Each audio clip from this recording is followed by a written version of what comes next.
Welcome, everyone, man. Thanks for joining us today on the 515 Real to Real podcast. My name is Bruce L. Nix Jr., and this is JT. What's up? Man, Johnny, what's going on, man? How was your week, man? Man, the week has been good, man. The week has been good. It's hot here in Birmingham. Man, it's so It's hot, man. but the week has been Weather's good. crazy as always, Yes, but, you yes, know, yes, yes. it's Alabama in the South. That's right, man. And in the summertime. Yeah. In the summertime. But, man, I'm super excited about today's show. Same here, man. bro. Yeah, man, we have a lot going on today. We'll be speaking with filmmaker Kavan the Kid, one of the founders of Phantom X, which is an AI creative studio. And we'll also be talking to him about his latest project, Echo Hunter. Echo Hunter, man. Yeah, man. That project there, as soon as I saw it, I was like, Bruce, we got to get this guy on the show, Echo Hunter. I've watched it like 5 times already, guy.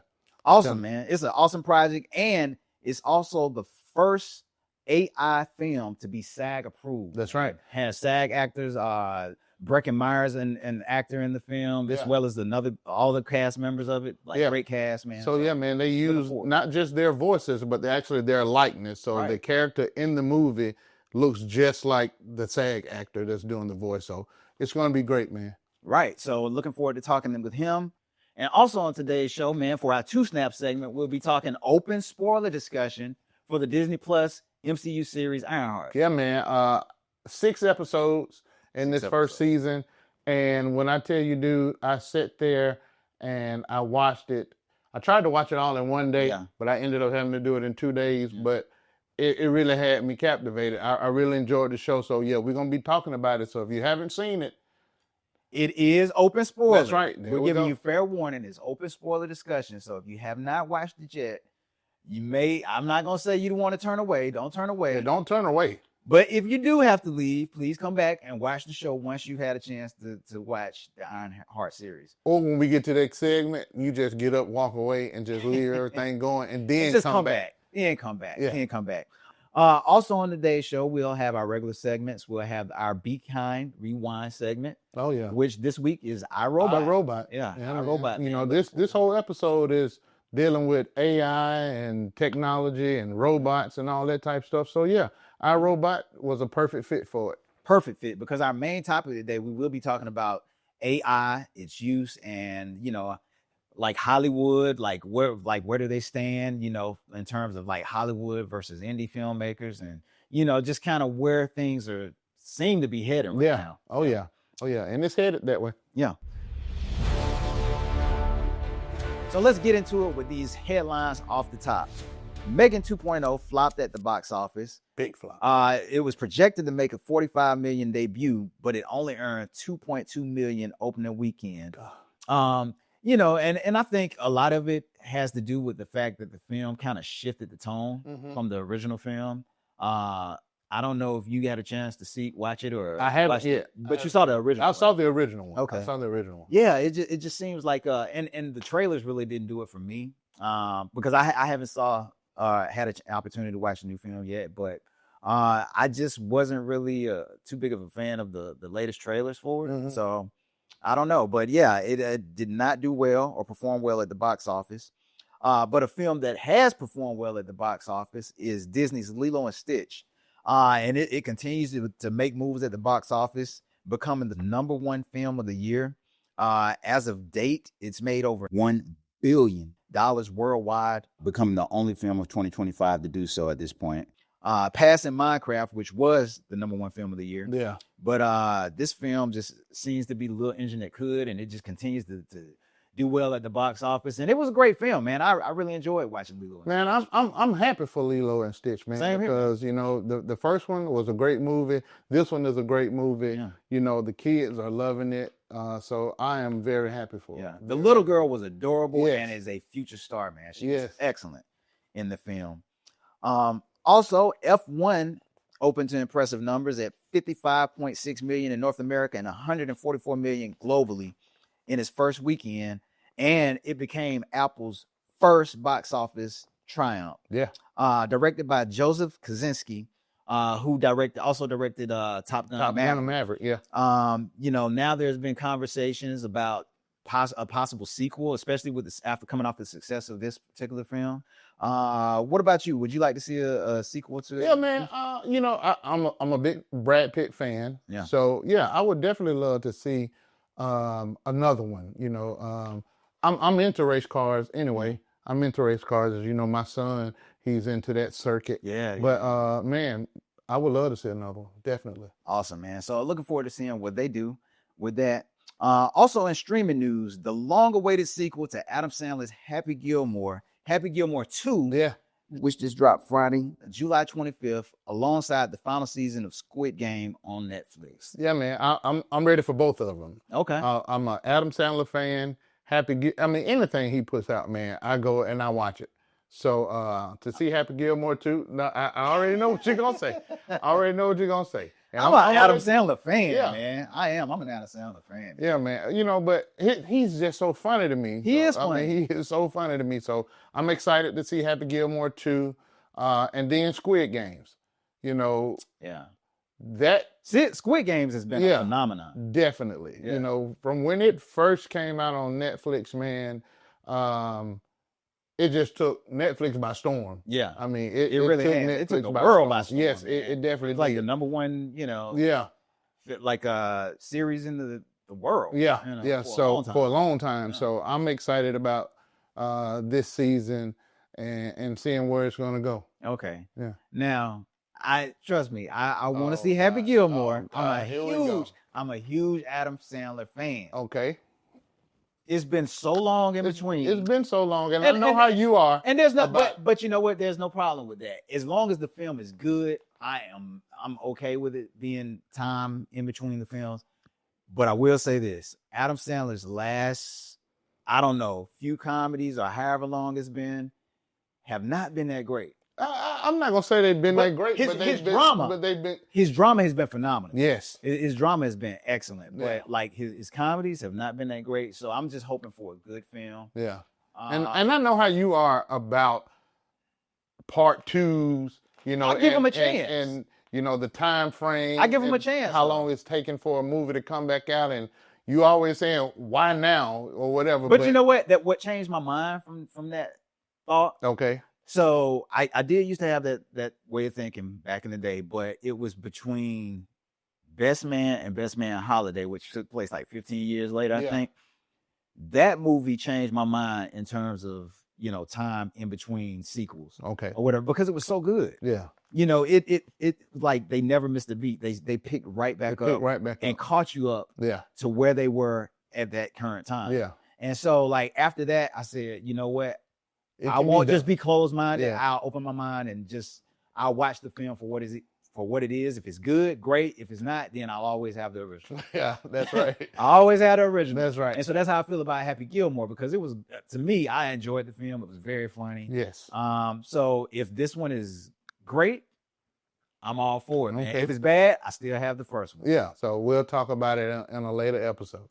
All right, then. So, Johnny, you have our trivia question of the day today? I do. Okay. All right. So what did you got to do? So since we are talking iRobot today. We're talking all AI. Yeah, today. We're talking all AI. We're going to, our Be Kind Rewind will be iRobot. Okay. So I got an iRobot question for you and for you all. Okay. All right. So in iRobot, what is the name of the robot suspected of murder? Don't get me don't give it right now. If you know it, drop it in the comments, send us an email or whatever. You may win a T-shirt or even a DVD of our robot. A DVD? DVD. We're taking it old school with them. It all the way back. I still got one that's probably hasn't been opened yet, so I'm going to ship it out to them. Okay. All right. Well, you heard that. If you get the trivia question, he's going to ship his physical media copy of our robot out to you. That's right. Make sure that you get the right answer. Right answer. So I'm going to give it to you one more time. Okay. In iRobot, what is the name of the robot suspected of murder? All right. We're going to come back later in the show, and we're going to give you the answer. All right. Later in the show, you guys got it. You hear it there. That's right. All right. And so for this week's Forge and Steel, what's going on in Alabama? Yeah, man. Next month, Johnny, is the 27th annual Sidewalk Film Festival. As always, it takes over Birmingham's historic theaters and the theater district, August 18th through the 24th, man. It's always a great time. Yeah. You get to see some amazing films, meet some some great filmmakers, man, and just get to be in community with people who like film. Yeah, we do. Yeah, man. So Sidewalk Film Festival is always a great time of the year, man, just to go out. It's hot now. It's very hot. But, it's a great time to go out, enjoy the city, enjoy the different films that they bring to the festival, man. So it's a lot of fun. You get to meet a lot of people, even some folks that you've worked with in the past. Y'all come back together and fellowship. But it's a great time, man. It's really a great time. Always a great time. Yeah. Always a great time. So be on the lookout for Sidewalk Film Festival and go to the website and get your tickets. That's right. Get your tickets. All right. So next up, man, segment I'm super excited about, man. We have Kavan the Kid with us in the house, man, on the 515 Real podcast. Yeah, man. So he's here to talk about a great film that I saw that I shared with you. And I was like, man, we have to get him on the show, Echo Hunter. Echo Hunter. Yeah, man. So here we go.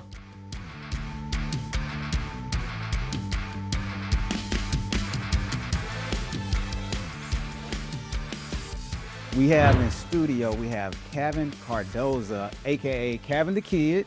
That's correct, right? That's right. Yep. Awesome. He's the co-founder of Phantom X and All AI Creative Studio. And we're going to talk to him about his next project, which is... Yes, man, Echo Hunter. I was so excited when I saw this project, and I told Bruce right away, I said, man, we got to get him on the show to talk about this film, this project, any other projects that he's working on, and his company, Phantom X. So, man, Kavan, we're so glad that you're here with us today, man. Yeah, welcome, man. I appreciate it. Thanks for having me, guys. Yeah, bro. Yeah, awesome, man. So, man, tell us a little bit about yourself. Like, how did you get started? And, just kind of tell us, like, what your deal is, man. Yeah, so the quick rundown of the backstory is I went to film school in Florida. Then after that, moved out to LA, started making a bunch of rap videos with my broke rapper friends. And then 3 of them ended up getting signed to major labels. So then I went from, shooting, $500 videos on my DSLR to we actually got real budgets and we're shooting, studio level videos. I did that for about 7 or 8 years. Then I switched over and was a creative director at a couple of brands, but didn't like the brand side of things just because there's not a lot of creativity. Even if you're a creative director, there's so many brand guidelines and rules that you really have to stick to. So then I switched back over to the music industry, was a creative director for a record label where I was helping develop artists and doing their music videos, their album covers and all that stuff. And then after that, it was around 2022 when I had discovered Midjourney. It was in its very, very first stage. And and started messing around with Midjourney.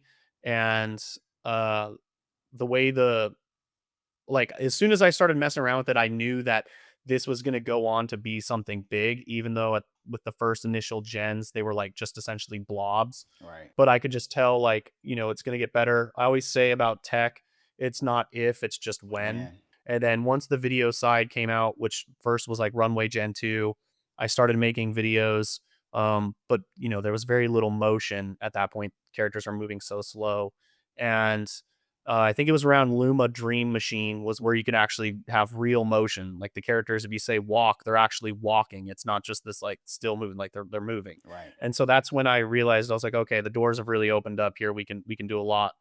And then it was in December of 2024, so just this past year, I put out a Batman short film that was based off of the Matt Reeves Batman universe. I just got done watching The Penguin. I thought it was dope, but Batman's not in it. So I was it'd be cool as if we told the story of what Batman was doing during the events of The Penguin. Put that out.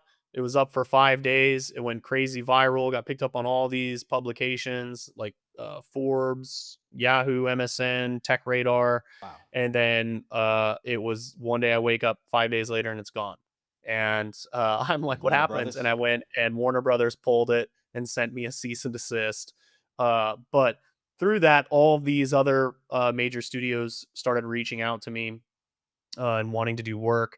So that's when myself, my lifelong best friend, Mike J. Mitch, and then another longtime friend of mine, his name's Sav, the three of us decided to form Phantom X, which we launched at the beginning of this year. We followed that up with, uh, we did a Star Wars film that was text to video using VO2. Forbes called it the best Star Wars film in years. I always make the joke that Star Wars hasn't put out a film in years, so we got it by technicality. Star Wars. And then, you know, after that, I was like, okay, the tools are good enough that we don't have to keep doing stuff based off of existing IP. Let's start doing our own ideas, because we've always wanted to do our own ideas, but we didn't want to waste them with the tools not being good enough to where it wouldn't actually be, you know, like a standalone project. It Right. would be outdated so fast. So that's where I had always had this idea for Echo Hunter, but it kind of works out with AI because, you know, two of the main characters wear masks for the majority of it, which makes the consistency elements in AI a little bit easier. Right. So, you know, implemented that, and then we wanted to go bigger than what we did with Star Wars. So that was where it was like, okay, let's get actual actors in this. And so I had reached out to Jonathan Younger at Arcana Labs, and he's also at Millennium Films, and so he was the one who connected me to Brecken and Taylor, and then that's how we were able to get those two guys, and then the rest of the cast was just through other friends and stuff like that. But everyone on that cast list is an actual SAG actor, so it was a full, and then we had to go through the whole process of getting it fully SAG approved, which we did. We were the first AI film to be SAG approved, and then it was 2 months of me genning and editing my life away. And and then yeah, we put that out. Had, you know, crazy success. We got, you know, got all the write ups again. It's already won several awards. Congratulations. And then I just a few days ago I put out a trailer for a show that I'm going to be putting out next year called Untold, based off of a book series that I was writing, and it's been the most viral piece of anything I've put out. Like, I mean, I've seen it everywhere. It blew up. I mean, I think most of that came from Elon Musk commented and liked it and stuff. Wow. So like that really like shot it into like outer space. But yeah, so been doing that, and then currently I'm on production right now. I haven't actually even said this to the public, so I think this is the first time I've said it on a podcast or anything. Okay. I'm all Right here on the right now. 515.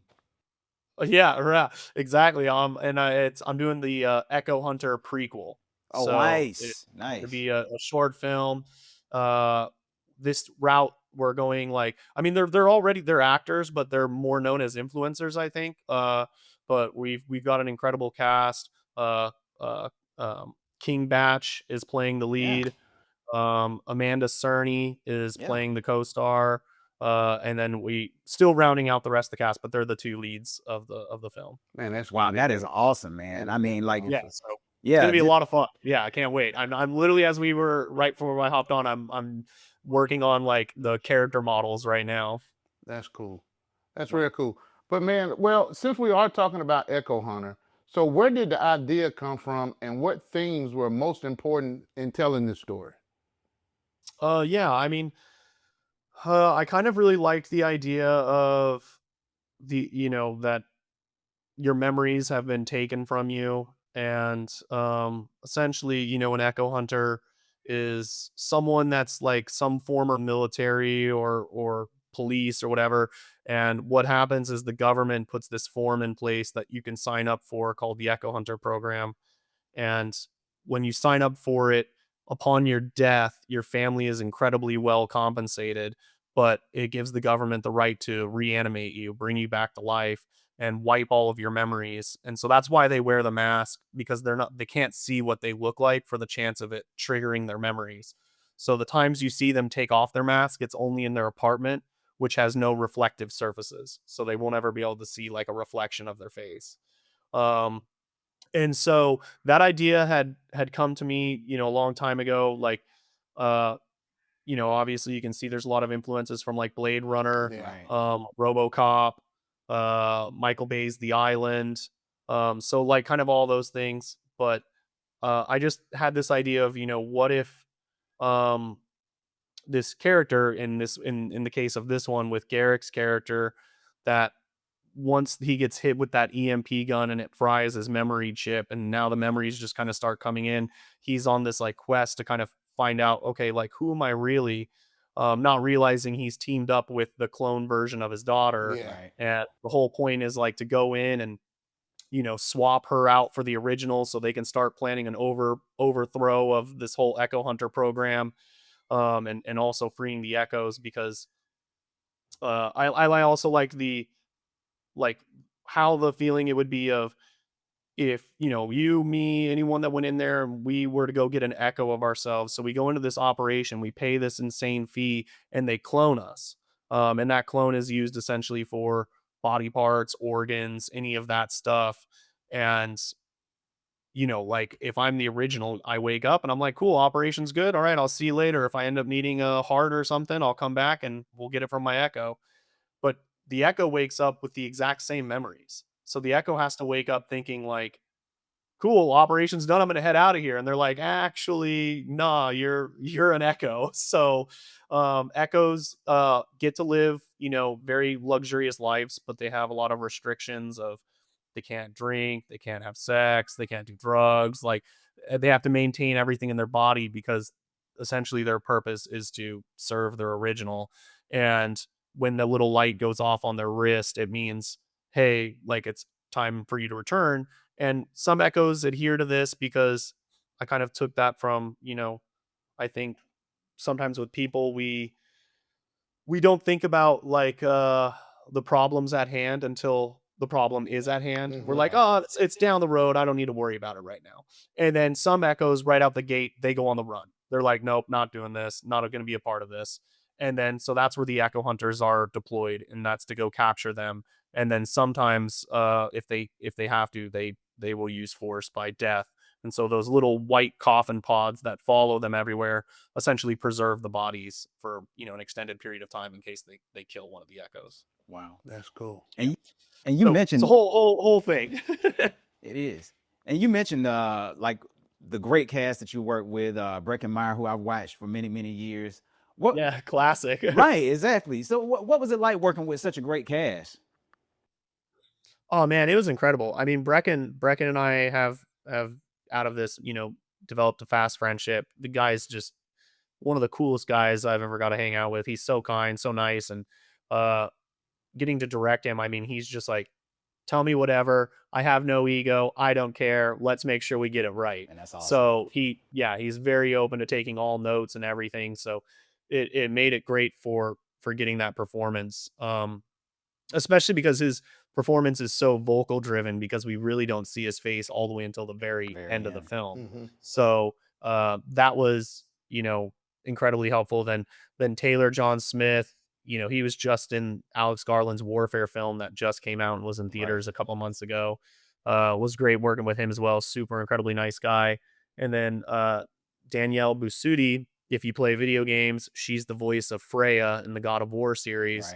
Right. Also just, absolutely incredible. So like I was, for it being an AI film and to get them on board, it was really incredible. And I think it's pushed us the step further to seeing more of that happen, and to where I think we'll see more actors willing to work on these kind of projects and stuff, especially as the tools continue to advance and get better.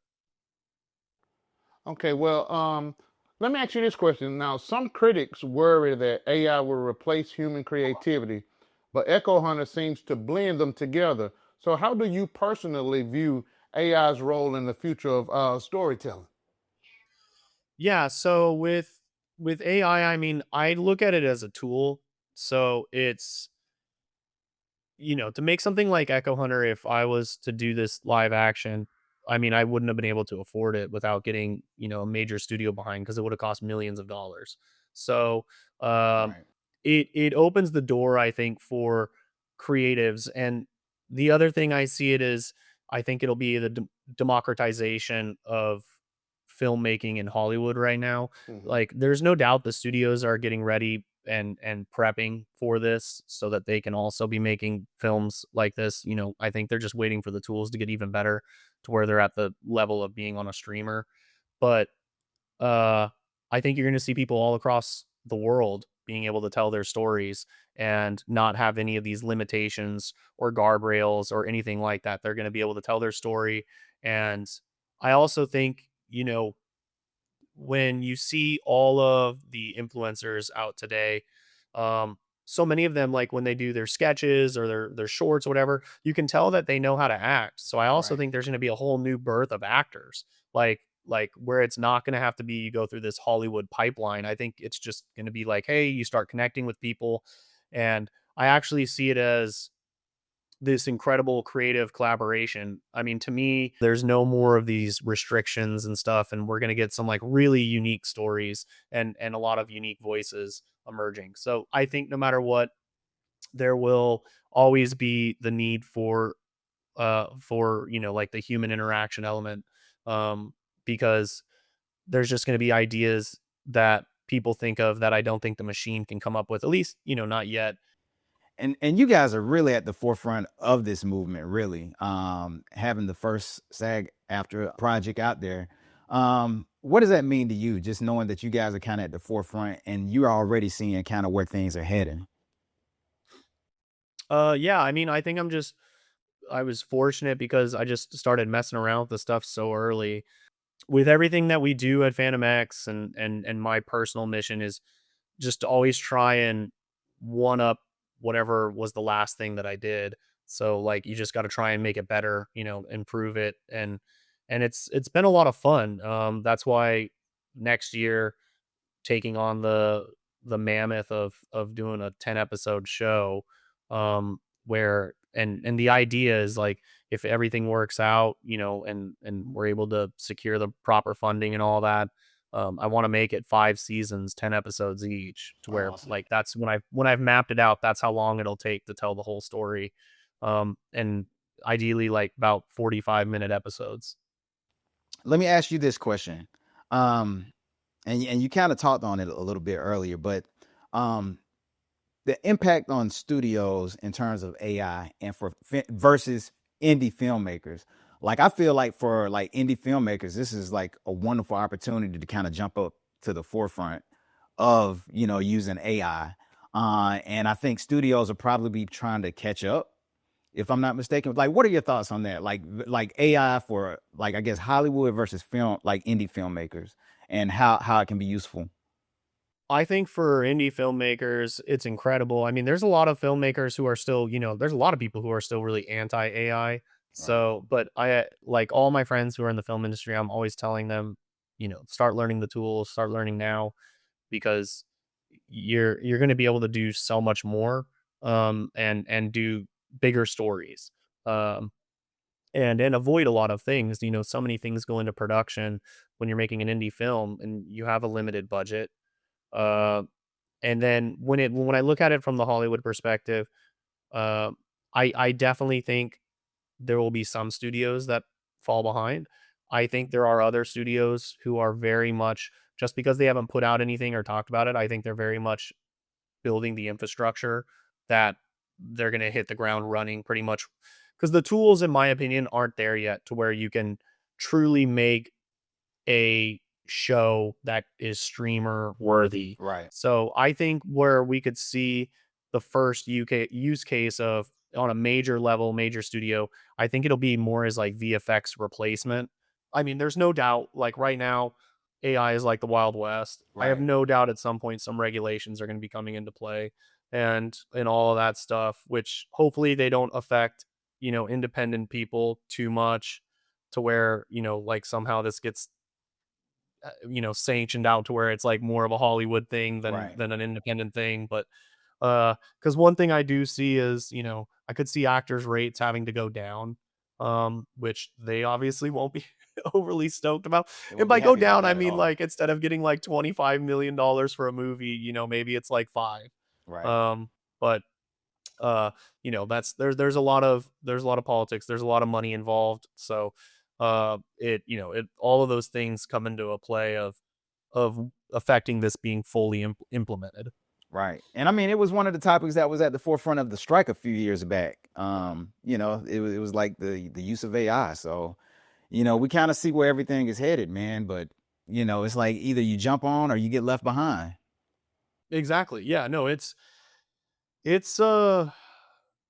know, it is one of those things where it's not going anywhere. So Yeah. like, you know, when I see a lot of people who are against it, I understand that, but that's like the equivalent of putting your head in the sand, because it's not like all of a sudden we're going to wake up one day and AI just disappeared. Yeah. So it's Right. just going to keep going. It's the most invested in industry on the planet. Like this thing's a rocket ship. Like I would essentially say AI is like the second coming of the internet. Like how the .com boom was and everything that happened with the internet. I think it's essentially the same thing with AI. Man, it's awesome. It'll be interesting to see where we head to, man, where we're going. It's going to be a wild future. I always think about like, what is 30 years from now going to look like? It's going to be insane. We're going to be living an actual sci-fi movie. Exactly. Definitely. Exactly. Well, Kevin, how can people follow you, man? I'm Kavan the Kid on all social media platforms. So yeah, that's probably the easiest way. I mostly post on Instagram for like, you know, minor updates, but whenever I drop a project, I drop it, you know, on primarily three spots, which is Instagram, X, and YouTube. Awesome. Well, man, we appreciate you joining us today. Looking forward to your next few projects, man. And hey, always good to have you on, man. Appreciate it, man. Thank you so much. Thank you both for having me. It was awesome. Man. Yes, sir. Thank you. Kavan the Kid, everyone. All right, so we're about to get into it. Like, we're about to hit our main topic for today. And in this week's Take Two, we'll be discussing AI and its place in Hollywood, man. Yeah. And, you know, what it means, man. Like, first of all, what are your thoughts on it? Man, AI in Hollywood, it's going to happen either way. Yeah. If Hollywood is not ready for it, they're going to get left behind. Yeah. If they're ready for it, it's going to be good for them.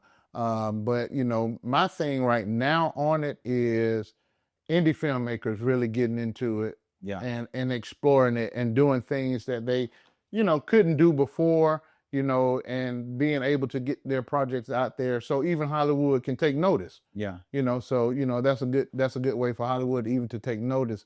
But it's inevitable, man. AI is here. It's only going to grow and get better.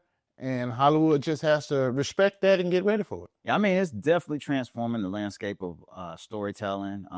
It'll be interesting to kind of see where things are headed. I'm kind of like on board with you. Like, if you're not on board, like, you're gonna get left behind. Definitely. But you know, Hollywood has such a stronghold on the industry. Now, Hollywood is not gonna go anywhere. Well, I know that, but I'm just saying in terms of like implementing AI into future projects. Like, I think Marvel, right? Yeah. So we talk about how big their budgets are and those kind of things. Like, I think one thing that they did, like with I think it was their Secret Invasion show, where the open was completely done by AI. So they did, you know, step forward and did that. But in terms of like indie filmmakers, like, I can really see how AI can be beneficial. Yeah. Especially if you don't have like these big, huge budgets. Yeah, man. If you don't have $200 million to make a movie, but your idea is a $200 million idea, and you're able to bring that to life via AI, I mean, it's going to be a game changer for a lot of people. It's going to be. And I mean, in all honesty, it was one of the big contributing factors to the strikes, the WGA and SAG-AFTRA strikes. Yeah, I remember a few years back they were talking about the possibility of AI writing scripts and AI as far as the actors go and using the likeness of actors. And, you know, they some of the actors wasn't, you know, really cool with signing away their rights to being able to be filmed in a movie that they're not physically involved in at any given time, you know. So yeah, I understand that, because these are those people's ways of life. Right. You know, this is how they get paid. This is how they take care of themselves and their families, and they don't want to lose that. You know, and being able to AI generate a person into any particular project, regardless to, you know, how often a movie is being put out, you know, that's cutting down their money that they'll be making. Right. So, you know, I see both sides of it, but I mean, like I say, man, it's inevitable. It's going to happen. Right. I mean, we're moving into that in all facets of our day-to-day lives, not just film or television. I mean, you even see that right now with Timbaland and what he's doing in the music. Right. Yeah. So with the whole issue with Suno. yeah. So, and I mean, and every day you look up, man, if you're on social media, there's always some type of advertising for some type of AI app to help you sing better, to change your to change your features, to writing, whatever it is, man.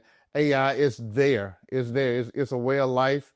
And in the next 10, 15 years, I mean, everything's gonna be done basically probably with some form of AI. Right. So and then I don't know if you've seen this recently, but it's been announced. Vin Diesel made an announcement a while back that Paul Walker's character, Brian O'Connor, will be brought back for the final installment of the Fast and Furious franchise, Fast 11. Yeah.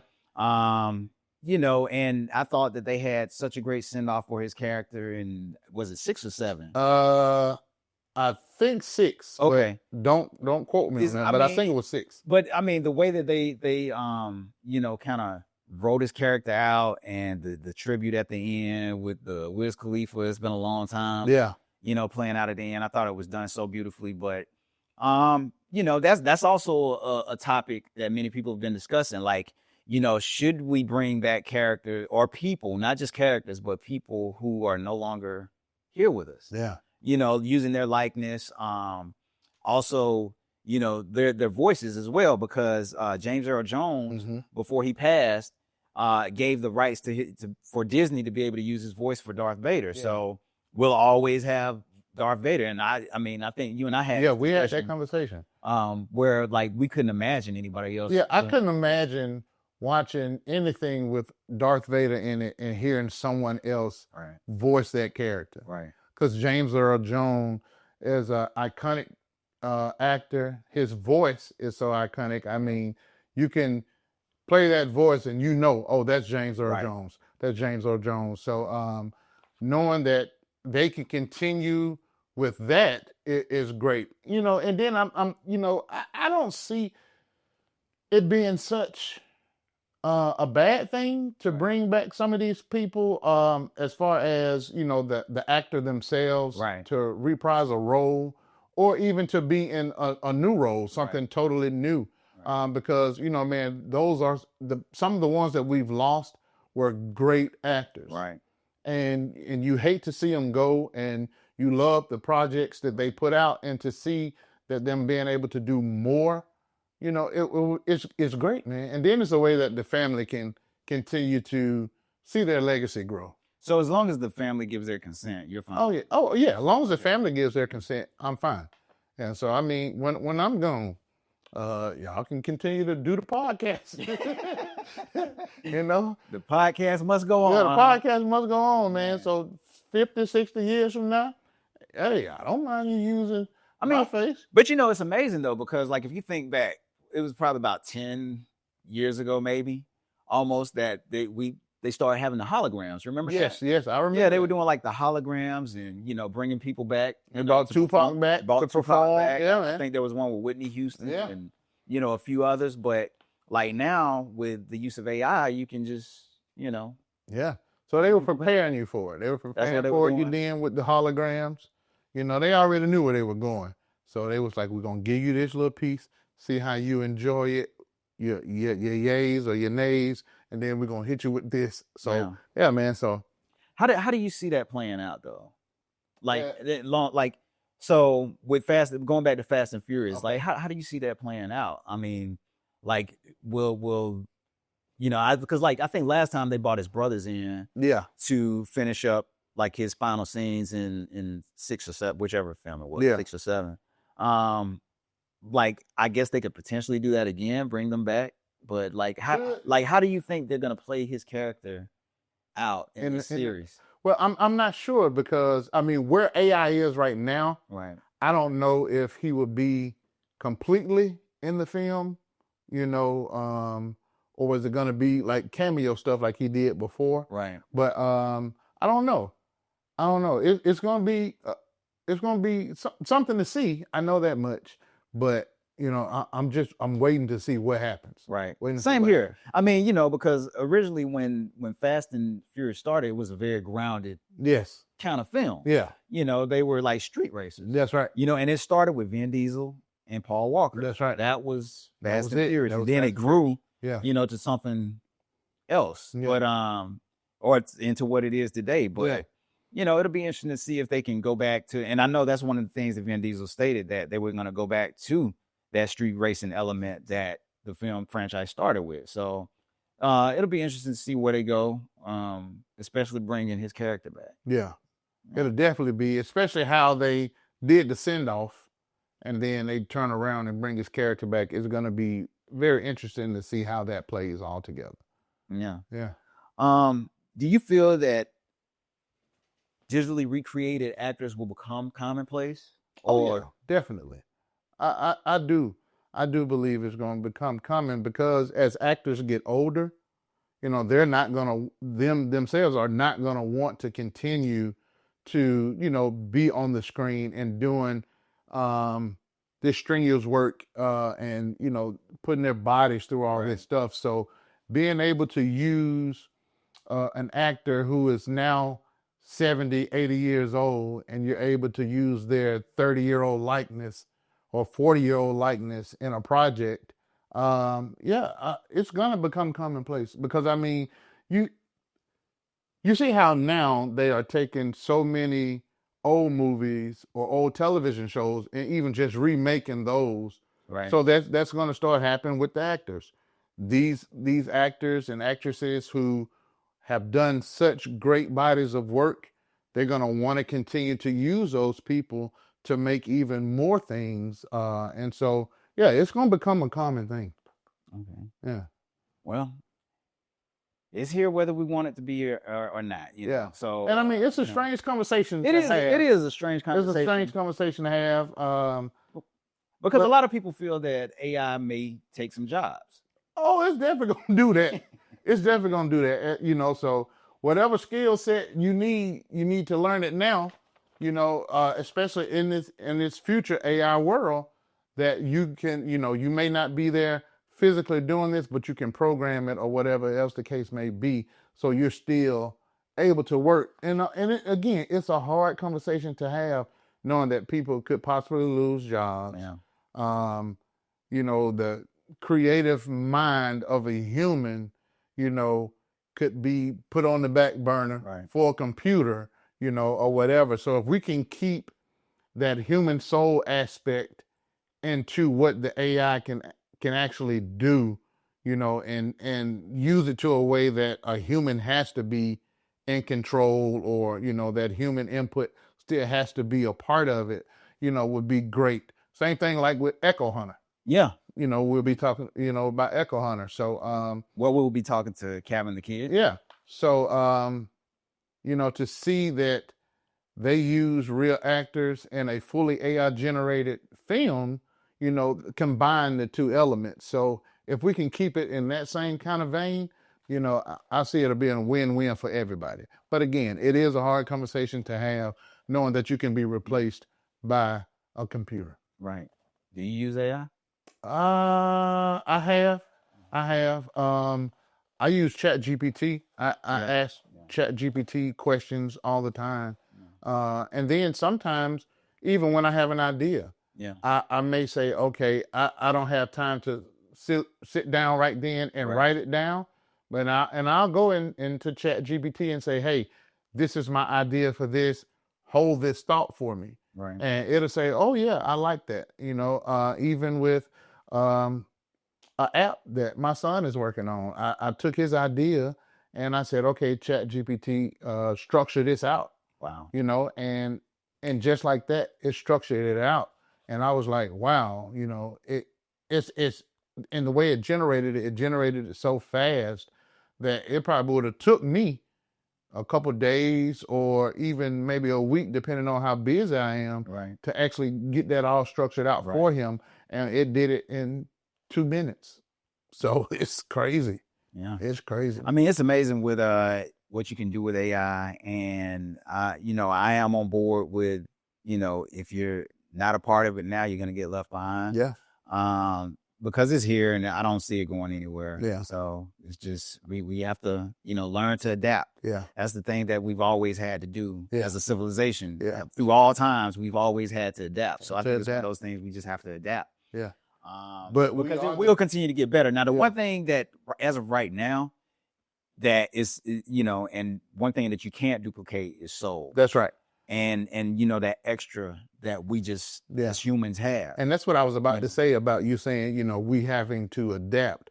We, you know, as the dominant species on this planet, we adapt to things as they change, but we still come out on top. Right. We still come out on top because we are still the dominant species on this planet.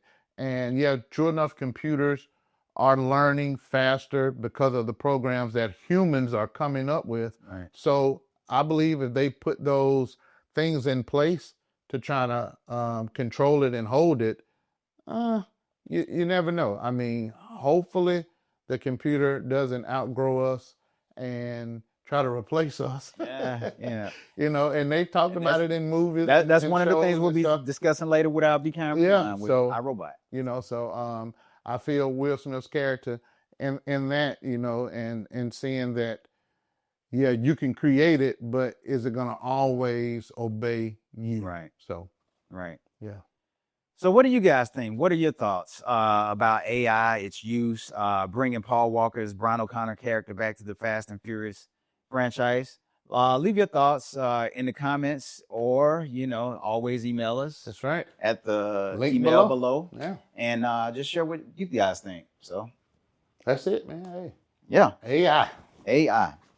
So next up, Johnny, we have our two snaps segment. Yes. And again, we talked about it a little bit at the beginning of the show. This week's two snaps, we'll be doing an open spoiler discussion for the MCU Disney Plus series Ironheart. Yeah. So again, we're getting ready to talk in very, very open spoiler details. So just know, if you haven't seen it, you may want to stop your ears up or something. Don't take our show off, but stop your ears up, walk away, go get you some soda, use the restroom or something, then come back. But we're going to be giving it away. All right, so let's get into it. So first of all, man, Ironheart debuted on Disney Plus a couple weeks back, a few weeks back. Initially, it's a 6-episode run. 6 episodes. It initially was going to be like week to week. I think they released the first 3 episodes, then it was going to be week to week. But then they just ended up dropping the last 3 episodes the very following week. Yes. So got an opportunity to watch it. And so what, like, overall, what were your thoughts on the show in general? Like, did you like it, dislike it? Was it kind of, what did I you liked think? it. I really liked the show. It was, I love the characters. I love the actors in the show. I love how it's set in Chicago. Yeah. And the villain in the show, the Hood. Yeah. I mean, I just loved everything about it, man. I loved everything about it. How do you feel about Riri Williams' character? Riri is let me see how I'm gonna put Riri. Because what Riri did at the end of the movie shocked. I mean, well, before we go there, but Riri, her character is a little bit confusing. Yeah, is a little bit confusing because Riri doesn't know if she wants to be good, if she wants to be bad, and she feels that her being bad or doing bad is going to ultimately help her to be good. Yeah, and get her the things that she needs. But as a young adult, Riri is just all over the place.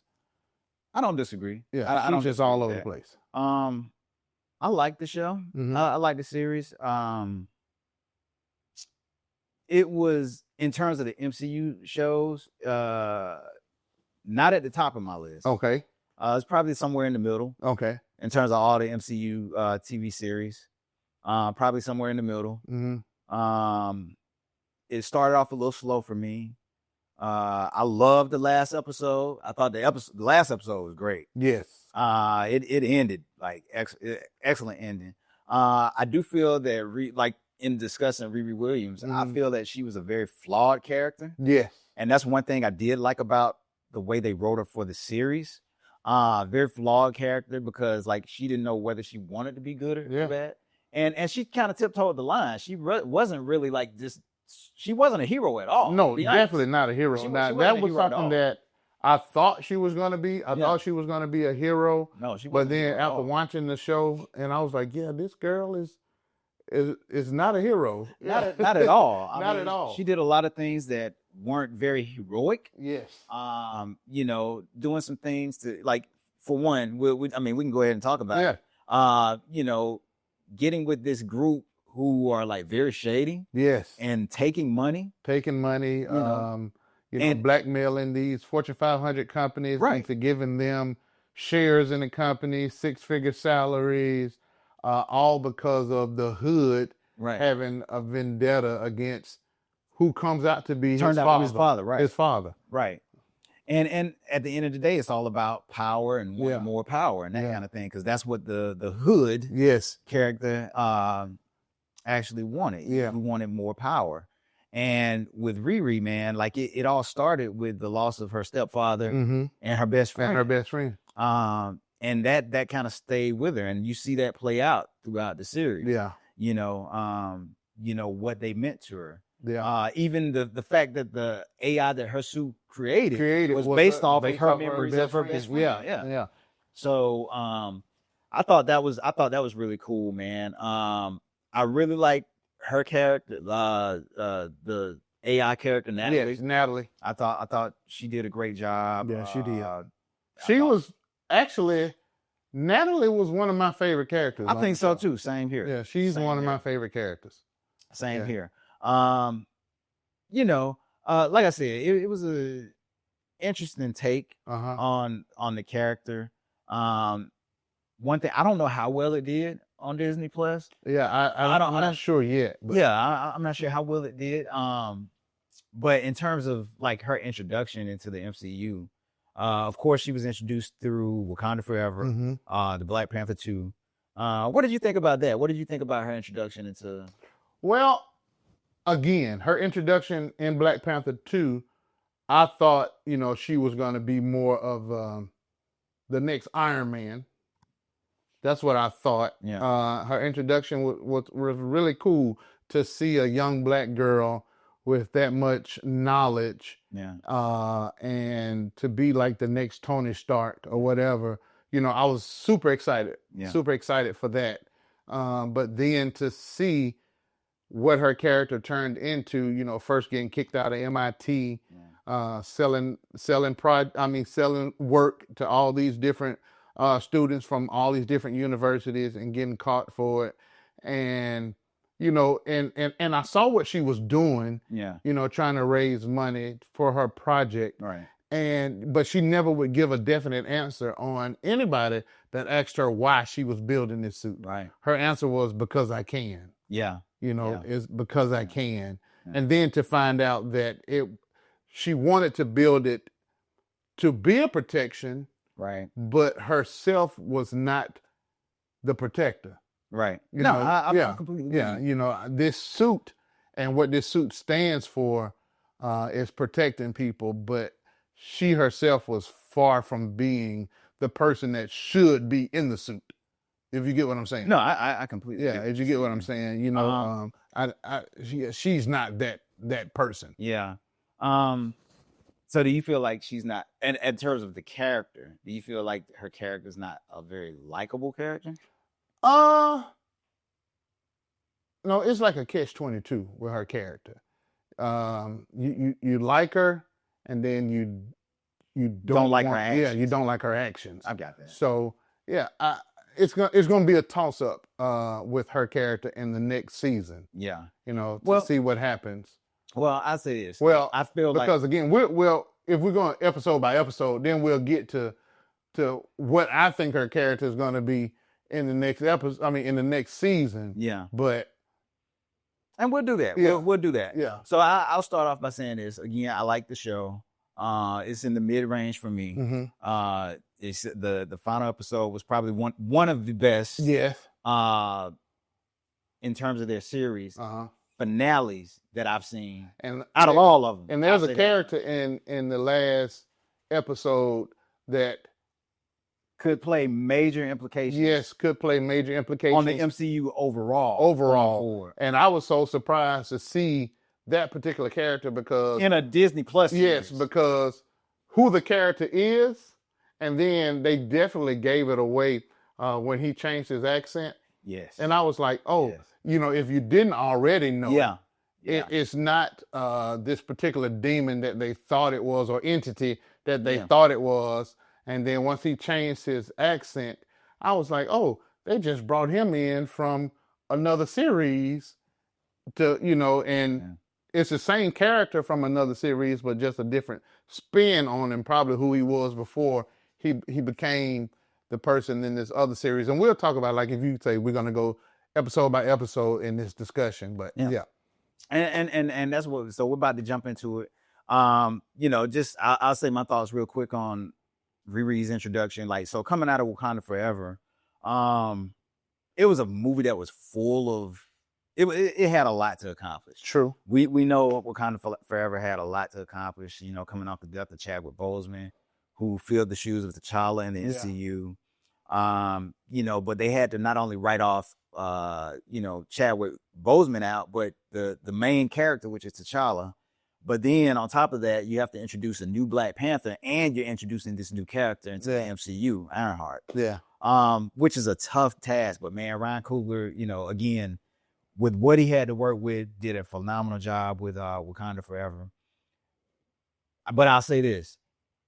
When I think of character introductions and what makes me want to watch that character, I didn't, like, coming off of that, I didn't necessarily want to see an Ironheart show based off the introduction. But you know what I wanted to see based off the introduction? Like, when you go back to Civil War and you see Spider-Man get introduced, and you see Black Panther get introduced, I wanted to see more of that.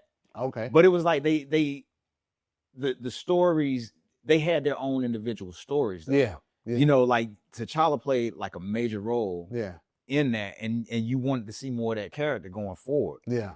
Like, it was a little bit, like I said, it was a bit of a tougher task for Ironheart because there was so much going on in Wakanda Forever, and it was just, it was hard. Yeah. You know, but I know the character, and so I was like, I want to watch the show. And so that's what I did. I watched the series. And, you know, jumping off, we'll start off with the first episode, man. When you see her, and I think you kind of talked about it a little bit earlier, man, you get a chance to see what kind of makes her tick and what makes her who she is. Yeah. Starting with you know, we learned that she lost her stepfather and her best friend in I think it was like a drive-by shooting. And how it really affected her, and it plays a role in making her who she is today. Yeah, man. So, I mean, she's a flawed kid. Yeah. I mean, she's a young adult, you know, but someone who is very intelligent. Yep. And because of her intelligence, she had to grow up so fast to fit into an adult world. Right. But she didn't give herself the time to truly develop into that person. You know, she's more book smart than anything. Yeah. So to really develop into a person with a full scope of understanding, she's not there yet. Right. She's not there yet, because you see what she does with Joe. Right. You know, she manipulates him into allowing her to use his tech that he's acquired on the black market, and she ends up, you know, getting this man caught up, and he goes to jail and turns into something that he did not want to be altogether. And he actually ended up being the son of Obadiah Stane, who was Tony Stark's rival. Yeah, his mentor and rival in the original Iron Man. Yeah. So it was kind of neat to see that little call. Yeah. But yeah, like it was like, man, she kind of ruined his life. Yeah. You know, he had this regular, you know, trying to get out of the public side, changing his name and all this kind of stuff, and then meets Riri, and she kind of messes his life. Now messes his life up, you know, and just looking at them two together, you know, you thinking that, you know, even though she manipulates him into, you know, letting her use his technology to upgrade her suit and to steal a piece of the hood's cloak, You know, you're thinking that they're going to come together and be some type of team. Yep. Because, again, he says that he doesn't want to be like his dad, Obadiah. You know, he wants to be totally different from him, but she actually turns him into his father. Right. She turns him into his father by her actions.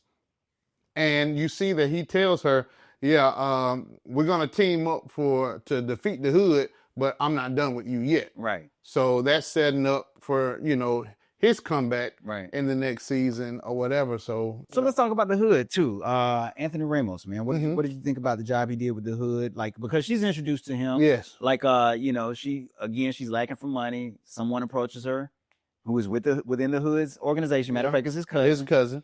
And he introduces her. He brings her into the fold. Yeah. Like, what did you think about the job Anthony Ramos did?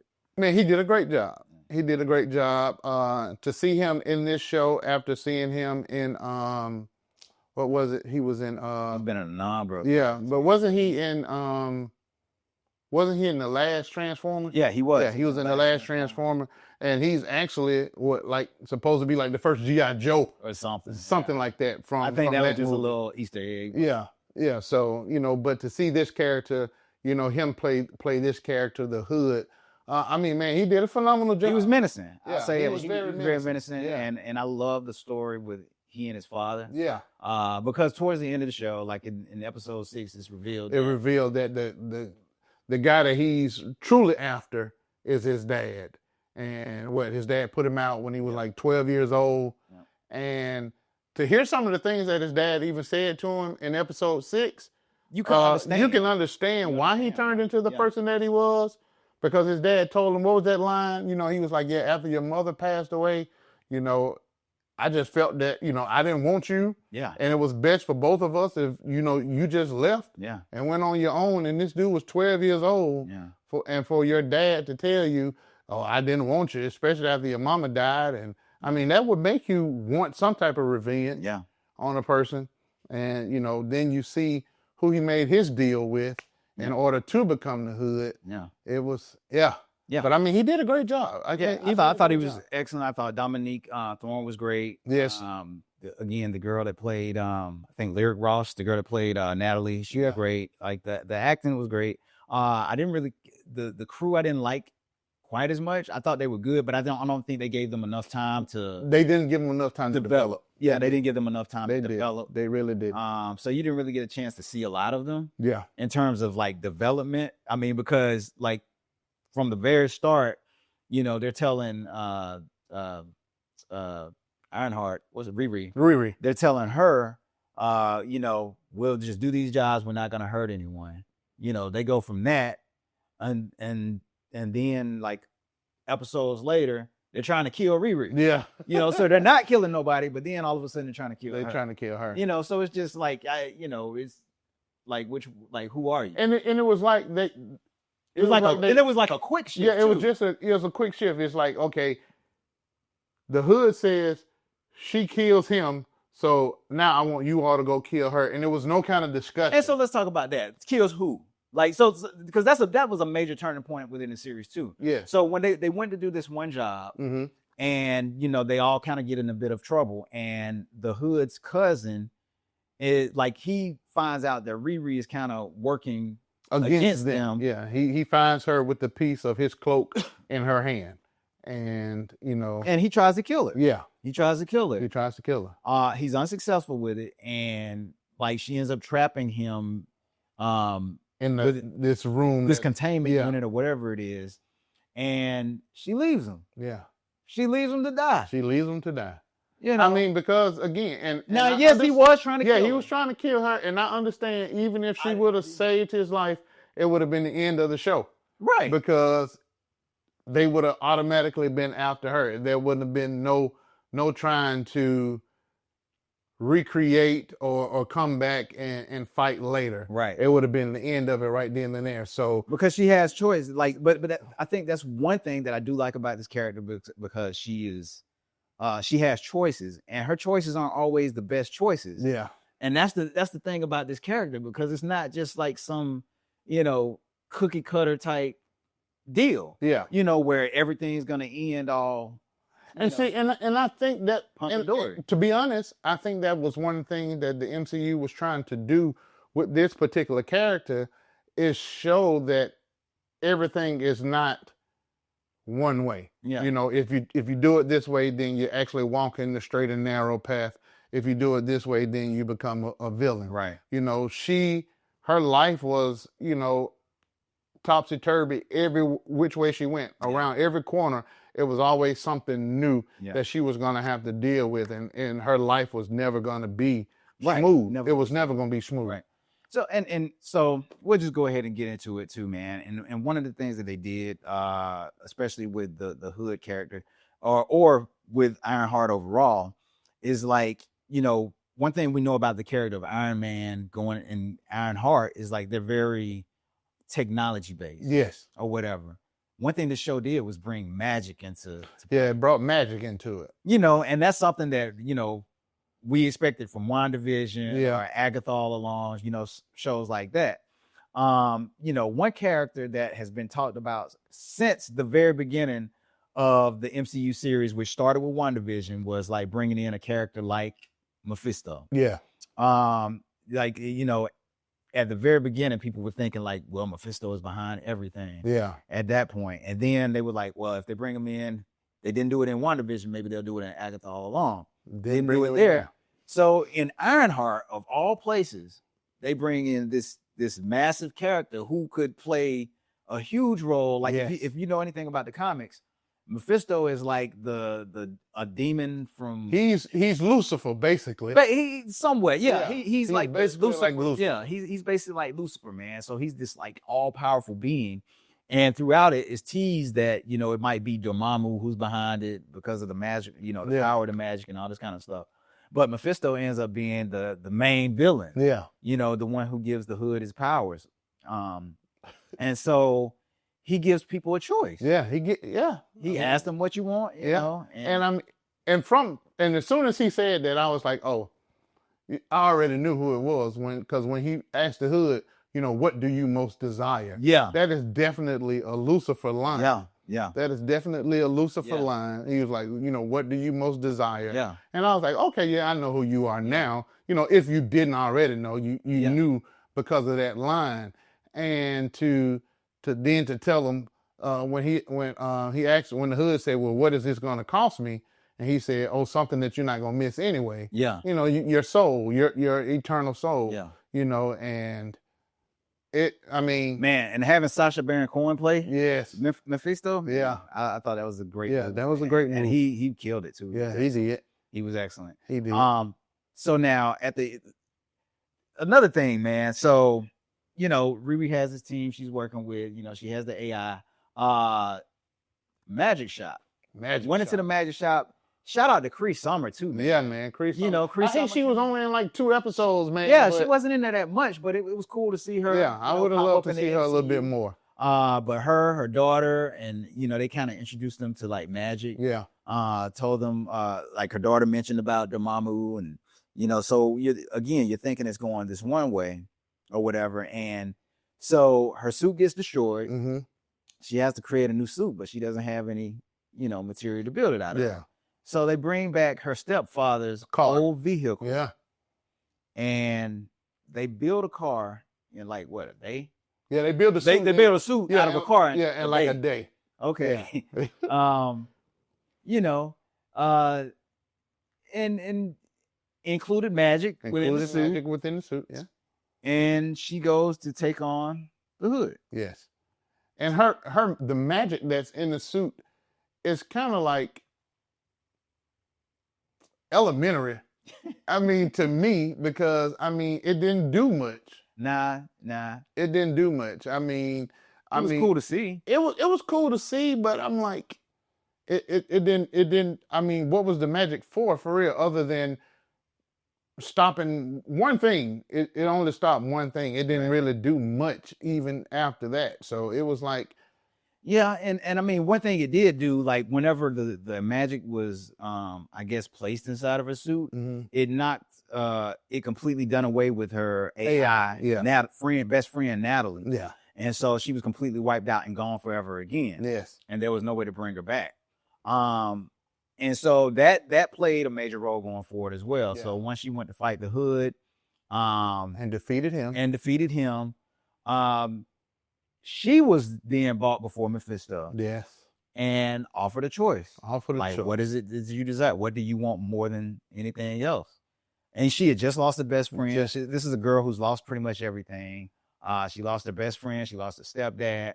And she recently, her best friend was brought back through AI within a suit. And she just lost her again. Yeah. So that played a major role. And you're thinking okay, well, clearly, she's seen what he's already done to this guy. Yeah. There's no way she's going to make this. I'm like, and that was the thing. I'm like, come on. I don't know how she's going to come back from it now, though. So what's the choice she made, though? She made the choice to give her soul over to the devil, basically. And I mean, and she got her best friend back. And it wasn't just the AI version. It was the physical version of her friend. Right, that back she could to touch. life. That she could touch. The girl has come back to life. Yeah. And I didn't think she would make that choice, but again, that shows you how immature she is, because again, how do you bounce back from that? You can't. You can't. So there's no way that Ironheart is going to actually become a hero. I don't see how they're going to do it. Yeah. I don't see how Ironheart is going to ever be a hero. Ironheart is forever now a monster. You die a hero, or you live long enough to see yourself become the villain. That's right. That's right. And she's gonna become the villain. And I mean, now I can see, in my mind, I can see her, becoming the villain and then having to fight Suri or something like that later on down the line. I can see those type of things. I can see that coming back together, but when you add in a character like Mephisto, he's on a Doom, Thanos type level. Yeah, and what does that mean going forward for the MCU? Does that mean are they gonna bring this character into the movies, or what are they gonna do? They're gonna do something. Because when you think about it, originally you wouldn't think that they would introduce who was supposed to initially be their big bad, which was Kang the Conqueror. You would think that they would introduce him in a TV series, but they did it. They did in Loki. Yeah, so.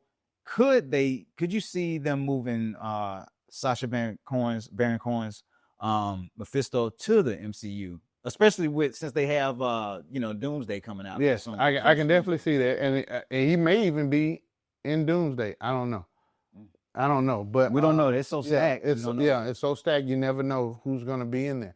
But but what this series is about to turn into is going to be a very dark series. But how do you, for a character like that, I'm sorry, but I don't see a Riri Williams being able to defeat a character you have to have a Doctor Strange. Yeah, you're gonna have somebody.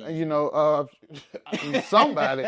She's gonna have somebody. I don't want to say who she's gonna have to have, but I know who she's gonna have to have. You got to have but who? Who? Because you can't. You can't do it. You need everybody. You need need everybody. But Doctor Strange for sure. Because I know Doctor Strange has battled Mephisto before, and Doctor Doom and Mephisto have this kind of rivalry going on, and he's like a Silver Surfer type. Yes. Level threat. So what do you, who? You can't go against somebody like that in an iron suit. No, you can't. So the Hood didn't actually die. No, he came back. So, and then he went to talk to Cree Summers' magical daughter. Yeah. So I definitely see her role growing in this next season.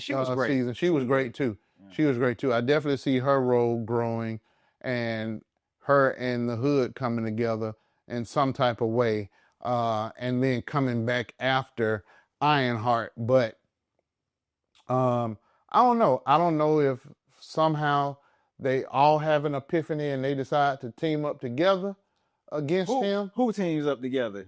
Because I don't care. I don't care if you get the Hood, Riri, and everybody else on the show to go against. They're not beating. They're not going to beat him, but I can see them somehow trying to. What do you bargain to get her back?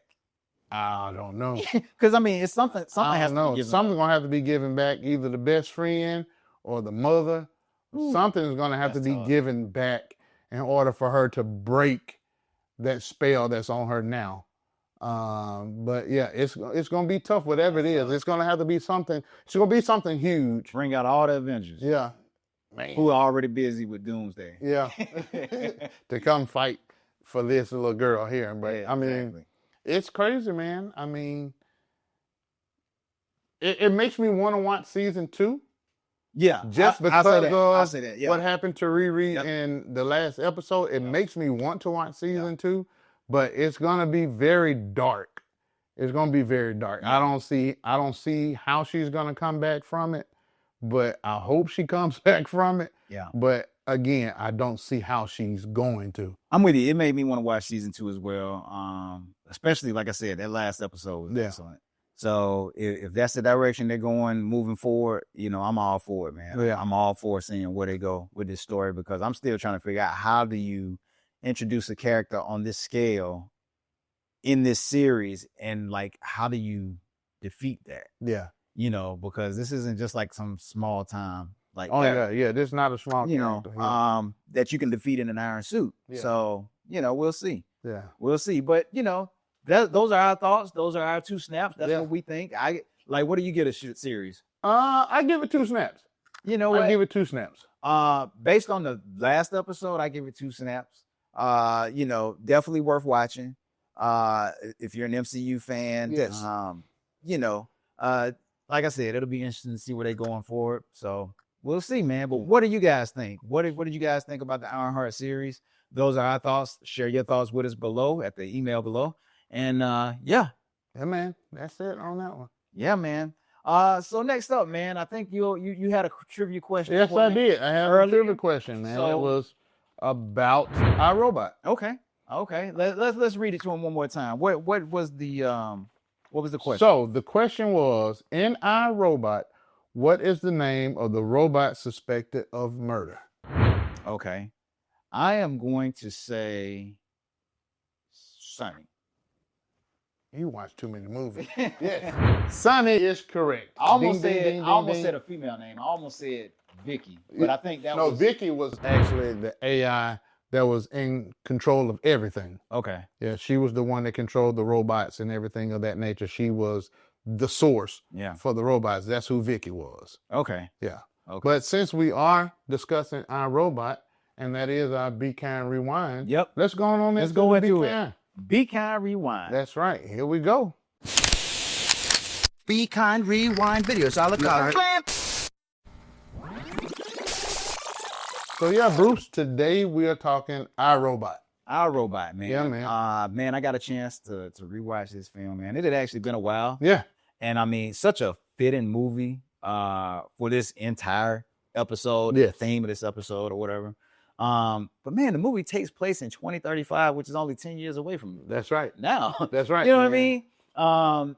But I mean, you can kind of see where things are heading. And the I guess the main thing for iRobot is just showing how like robots are kind of like doing everything now, which is kind of where we see things heading with AI. Yeah. They're driving, they're cooking, they're doing everything. They're taking I don't necessarily say taking all the jobs, but they're taking up jobs that we normally would do. Yeah. So, they're doing like household jobs and, you name it. So, but you have this detective who is played by Will Smith, who is like, doesn't see them as having like a soul or that thing that makes humans tick. Yeah. And being able to decide like certain choices. Yeah. And it's because of, in the movie, he was in a car accident and he was trying to tell the robot to save the little girl. Right. But they saw a better chance of saving his life than saving her life. And that's the part about it that he doesn't like. Right. With these robots, and these robots being in control of so many different jobs and doing so many different things, that one human element of being or having empathy for a person, right, and knowing how to choose, they don't have that. They're not capable of doing that. So because his life was spared and a little girl's life was lost, he does not like robots At all. At all. At all. At He does all. not like robots at all. At all. But in the process, though, like he was injured severely in that accident, and he ended up having to get a robotic enhancement. arm. Yeah, he had a robotic arm, and from the same doctor who designed these robots. Yeah. Yeah. And so that played a major role in the plot of the film. Because the character that we talked about a little bit earlier, Sonny, or whatever, was the robot, the robot that the doctor, I can't remember the doctor's name. Yeah, I can't remember. Or whatever, but the doctor created, who had feelings. Yes. Like he could think for himself, and like he had fears, he had dreams. Yeah. And all of these things, man. And the doctor, and you kind of stated it again earlier, that he created him for what reason? To kill him. Yeah. To kill him, you know, because again, he saw what was going to happen, and they had already implemented the three laws, and those laws were that you could not harm a human, right? That you could protect yourself, but if it came at the expense of hurting a human, you could not do that. So there was no way that one of these robots outside of Vicky. And Vicky was the AI. Yeah, like you stated earlier, she was like the AI that was in control over all of the robots. Yeah, and so, you know, the AI advanced, it learned more. So, and she saw that, you know, the AI was becoming more intelligent than the humans and could really control everything, and that humans were going to be like the second class to her and the robots. So, and she even said that, like, if I have to eliminate some humans to keep humanity in peace and, you know, in existence, then that's what I'll do. And that same scenario happens so often in any type of movie that's dealing with futuristic and robots and AI in any type of film, that it's always written where the AI sees where humans are going to destroy this earth. And they have to take over in order to keep humans, save us from ourselves. To save us from ourselves.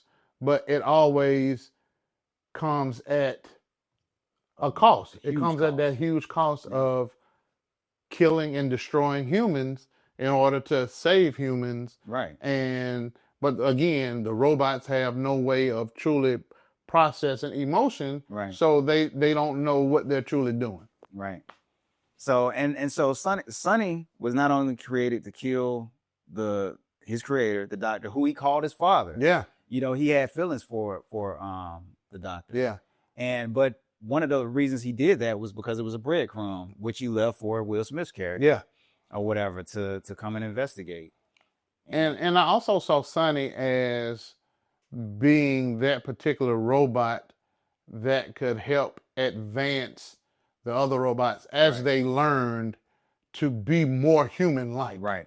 To have feelings and to, again, like I said, be more human-like. So that's what another thing Sonny was created for. Yep. And ultimately, he was created to get rid of Vicky. To get rid of Vicky. He was created to get rid of Vicky, and that's what he did at the end, partnering with Will Smith's character, who gained a trust and a friendship with this robot. With the robot. In which he had a hatred towards because of the experience that he had those many years ago. Yeah. Yeah, man. So, you know, what did you think about iRobot, man? Man, iRobot was a great movie when it came out. It was a great movie when I watched it just, you know, this past week for this episode. And I mean, Will Smith, man, has always been a great actor. And I mean, iRobot was a great movie. I really, really enjoyed iRobot. And it's hard to believe that movie came out. It's over 20 years old, man. Man. Yeah.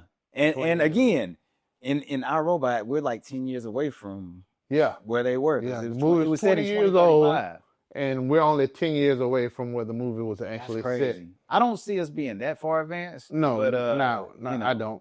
Not in 10 years, but we are making some, I mean, things are moving fast. Oh, yeah.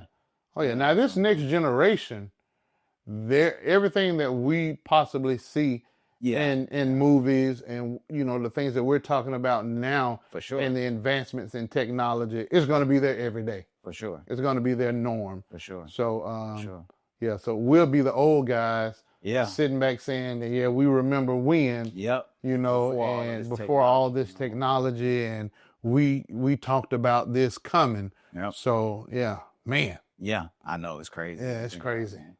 But what did you guys think? Did you guys like iRobot? Was it a film for you? Yeah. Maybe you should go back and check it out again, man. Yeah. Especially since it's closer than, you know, it is far away from us. So, that's right. You know. But leave your thoughts and just let us know what you think. That's right, man. Yep. Well, man, that's another 515 Real to Real podcast for today, man. We want to thank you guys for joining us. We want to thank our special guest, Kavan the Kid. We want to thank everyone for watching and tuning in.